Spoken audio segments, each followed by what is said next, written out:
Season 19 of The Real Housewives of Orange County is not slowing down.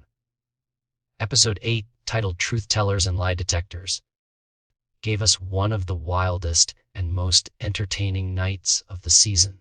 Emily Simpson decided that enough was enough and brought in a creative solution to settle all the drama that had been brewing for weeks. Instead of another screaming match or another half-truth, she introduced something much scarier: lie detectors. Yes, the ladies of RHOC sat down for polygraph tests, and the results were as messy, shocking, and hilarious as you'd imagine. But before we get to the lie detector showdown, the episode had plenty of classic Housewives drama, emotional meltdowns, and awkward confrontations that set the stage for one of the season's most memorable moments. The episode kicked off with Gretchen and Gina meeting with SiriusXM's Radio Andy team, who had invited commentator Kiki Monique down to chat. The meeting happened in a half-empty restaurant, which felt like the perfect place for some half-empty truths. Kiki wasted no time addressing the big question that had been hanging in the air. Did Gretchen really say she was drugged the night of the infamous naked, wasted party years ago? According to Kiki, Katie told her that Gretchen had to go to the hospital that night because she believed she was drugged. The claim wasn't exactly new gossip, but hearing Kiki repeat it confirmed that Katie was indeed spreading the story outside the group. Kiki also dropped another piece of intel before leaving. She said that Katie made negative comments about Gina, accusing her of making a shady remark when Katie talked about supporting Asian designers. Katie had apparently shown Gina an outfit, and Gina responded, "Oh, is that an Asian designer?" in a way that sounded dismissive. Gina admitted she did ask that, but her defense was that Katie had talked big about spotlighting Asian designers and then turned around wearing luxury global labels, so she questioned the inconsistency. Regardless, it didn't land well, and Gina's explanation didn't really erase how problematic her tone might have sounded. After Kiki left, Gretchen had a meltdown in classic Housewives fashion. She cried while barely moving a muscle in her face, upset that she hadn't listened to people warning her about Katie's behavior. She repeated, "How would I know? How would I know?"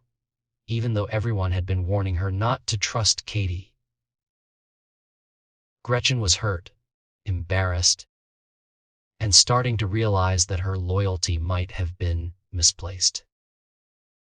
At the same time, the real issue wasn't just the gossip Katie spread, but the fact that she took it to the press through someone like Kiki instead of handling it with the women directly. That broke the unwritten code of the Housewives universe: keep the drama inside the group.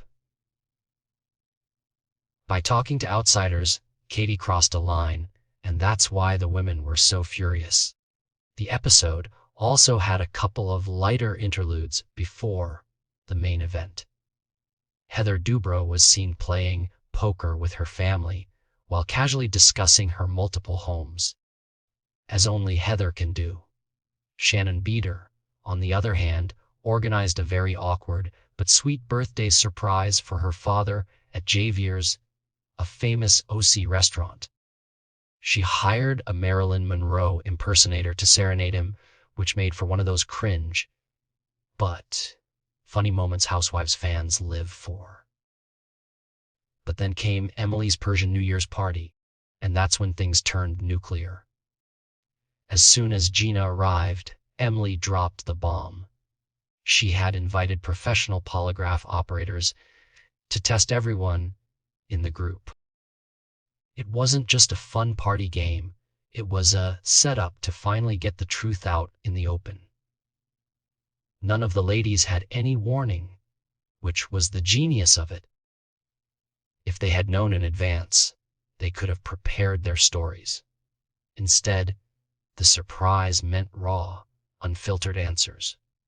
Even Tamra Judge, who had been on the outs with everyone, showed up in a fiery red outfit ready to face the chaos. The lie detector segment began with some lighthearted questions. Gina, Emily, Shannon, and Tamra all passed their tests when asked silly questions about relationships and friendships. But things heated up when Heather Dubrow was asked if she had called paparazzi to photograph her and Terry after rumors of infidelity circulated. Heather denied it, but the machine called her out. It said she was lying. Fans had long suspected those photos looked staged, and now the polygraph seemed to confirm it. Heather's other big truth bomb came when she admitted she would rather be a real housewife of Beverly Hills instead of Orange County. Her excuse was that it would be closer to home, but her castmates weren't impressed with that reasoning.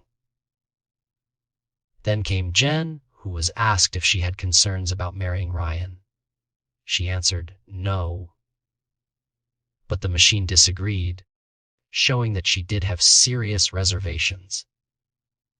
Jen later admitted in confessionals that she was anxious about marriage after her messy divorce, which made sense. Still, it was another example of how the polygraph exposed vulnerabilities that the women might not otherwise admit. Finally, the spotlight turned to Gretchen and Katie, the two women at the center of all the gossip drama. Gretchen passed her questions, clearing her name of planting negative stories in the press and denying that she had claimed to be drugged at the Naked Wasted party. However, this clashed with what she had told Shannon and Tamra years ago when she said she did go to the hospital. That contradiction hung in the air, but the polygraph results still suggested that Gretchen had been telling the truth in this case. Then it was Katie's turn, and things went completely off the rails. From the very start, her results were disastrous. The polygraph revealed she lied about playing a recording of Shannon for Alexis Bellino, lied about telling Kiki that Gretchen was drugged, and lied about Gretchen confiding in her about being drugged at the NWP. In other words, the test showed that Katie had been spreading lies nonstop. She looked visibly uncomfortable during the process, sweating and fidgeting, which only fueled the drama.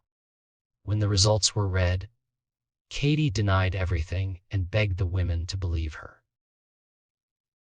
But it was too late. That's when Gretchen and Gina dropped another bomb, telling Katie that they had already spoken with Kiki about everything. The confrontation could have been explosive, but Emily cut it short, telling Katie that she had lost all credibility and should probably leave. Katie was crushed, and while some viewers may think that was too harsh, the group had clearly reached its breaking point with her. The final scenes showed Katie outside with a producer, still insisting she was telling the truth. But the reality was clear. She had been caught in too many lies, and her future with the group looked uncertain. As she got into her car and drove away, she seemed overwhelmed with anxiety, realizing that the other women no longer trusted her. For a housewife, that's the kiss of death. Without trust or alliances, it's almost impossible to survive in the franchise. This episode was a turning point not just for Katie, but for the entire season. The polygraph experiment brought long, simmering issues to the surface and forced everyone to face uncomfortable truths. Heather's staged paparazzi photos, Jen's marriage doubts, Gretchen's confusing hospital story, and Katie's endless lies all came spilling out in one night. It was reality TV gold, the kind of chaos that reminds us why we tune into RHOC. in the first place. Now the big question is what comes next. Can Katie find a way to rebuild trust with the group? Or is she finished? Will Heather face backlash for secretly staging her own publicity? And how will Gretchen and Gina's secret meeting with Kiki affect their dynamics with the rest of the cast? Episode 8 left us with plenty of cliffhangers, and if this is any indication, the rest of season 19 is going to be even messier.